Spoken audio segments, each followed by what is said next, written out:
Hello and welcome back to Why Sublingual Hormone Dosing is Superior to Oral or Topical Dosing.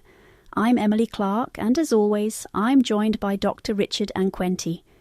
Today's episode is called Bypassing the Barrier and, well, I think we're about to get into why so many people feel let down by traditional hormone therapy. Richard, can we start with the basics? What's actually going wrong when people take hormones by mouth? Absolutely, Emily. It's almost counterintuitive. People assume swallowing a pill is the most direct way to get medicine into the body. But with hormones, it's actually the opposite. When you take, say, oral progesterone or testosterone, up to 90% of that hormone is destroyed by the liver before it ever reaches your bloodstream. That's what we call first-pass metabolism. So you're left with just a fraction of the active hormone, and the rest is turned into metabolites, some of which can cause side effects or worse, confuse your lab results. That's wild. So you could be taking your pills religiously, but your body's only getting a tiny bit of what you actually need. And then, if your lab results look normal, it might just be those metabolites showing up, not the real active hormone. Exactly. I've seen this so many times. I remember a patient, let's call her Sarah, her oral progesterone dose kept going up and up because her symptoms just wouldn't budge. Her labs looked fine, but she still felt exhausted, moody, couldn't sleep. It wasn't until we switched her to a different delivery method that we realized the problem wasn't her body. It was the way the hormone was being delivered. The oral route was sabotaging her therapy from the start. That's so frustrating, and I guess for a lot of people the answer from their doctor is just to increase the dose, which only makes the side effects worse, right? Right? It's a vicious cycle. More pills, more metabolites, more side effects, but not necessarily more of the hormone you actually need. And, as we discussed in our last episode, this is why personalized, data-driven approaches are so important. The old one-size-fits-all model just doesn't work here, doesn't. So, let's talk about the alternative, sublingual dosing. What makes it so much better? Sublingual delivery is a game changer. Instead of sending the hormone through your digestive system and liver, you place it under your tongue, where it's absorbed directly into the bloodstream. That means you get 5 to 10 times higher bioavailability compared to swallowing a pill. The hormone keeps its structure, so you get more stable levels, faster symptom relief, and way fewer side effects. I love that. And I always use this astronomy metaphor when I'm explaining it to people. Maybe it's a bit nerdy, but bear with me. Imagine oral dosing is like a planet trying to keep its atmosphere as it enters a star system. Most of it gets stripped away before it even reaches the surface. But with sublingual, it's like the planet just appears right where it needs to be, atmosphere intact, ready to support life. Does that make sense? That's actually a brilliant analogy, Emily. The hormone doesn't have to fight its way through all those destructive forces, and the results speak for themselves. I've had patients, Sarah, who I mentioned earlier, and another, Emily, who both saw dramatic improvements in mood, sleep, and energy after switching to sublingual. The difference can be night and day. And it's not just about feeling better, is it? The science backs it up. Clinical studies show more consistent hormone levels, fewer peaks and crashes, and honestly, it's just easier for a lot of people. No more worrying about food interactions or gut issues. Exactly. Plus, the dosing is more precise, so you're not playing catch-up with your symptoms all the time. It's a much more predictable, patient-friendly approach. So, this is where things get really exciting, personalized medicine. How does sublingual delivery fit into that future? Sublingual delivery is almost tailor-made for personalized medicine. Because you're getting more of the active hormone, you can fine-tune the dose to each person's needs. And with advanced diagnostics, like measuring free, bioactive hormone levels, you can actually see what's happening in real time, not just guess based on metabolites.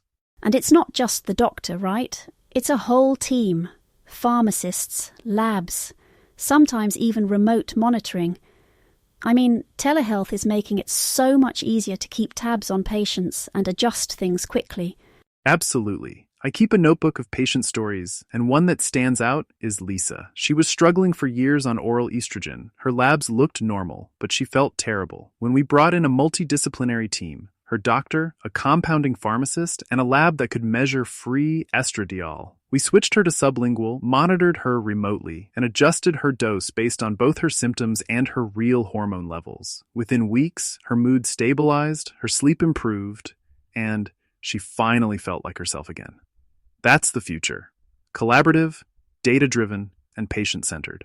It's so much more empowering for patients too. You're not just a number on a chart. You're an active part of your own care.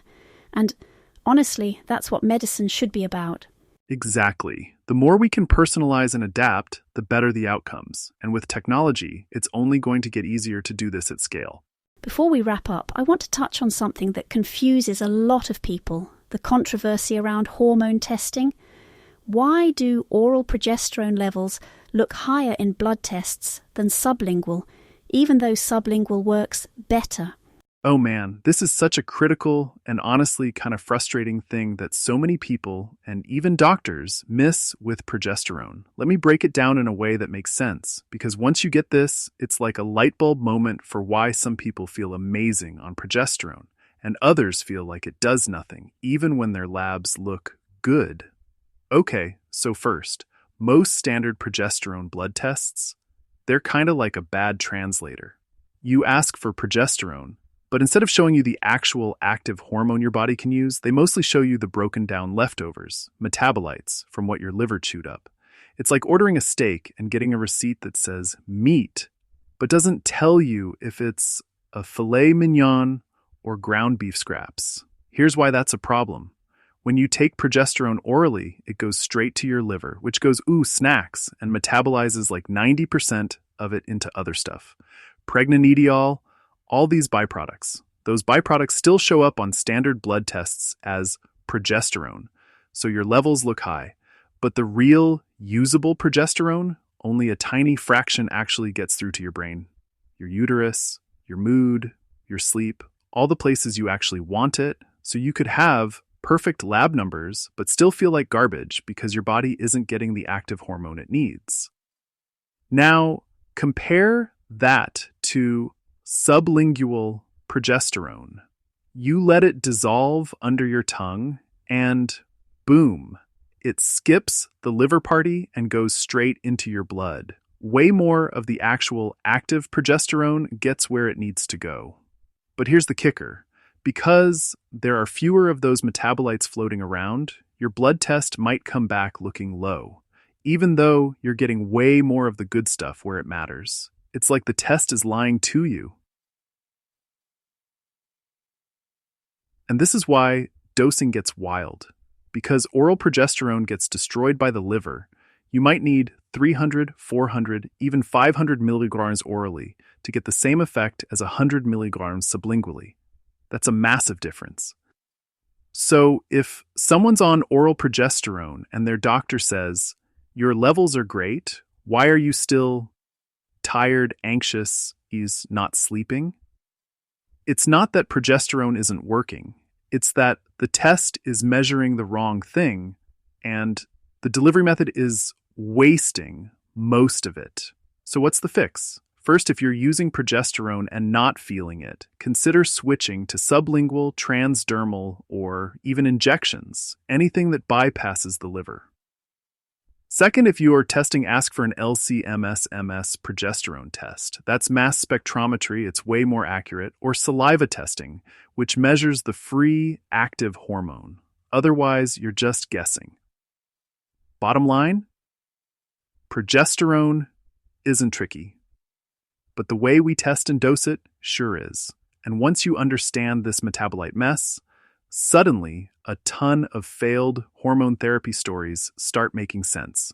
Honestly, we could do a whole episode just on how many hormone tests are basically fancy lies. Cortisol, estrogen, so many of them have these same pitfalls. But that's a rant for another day.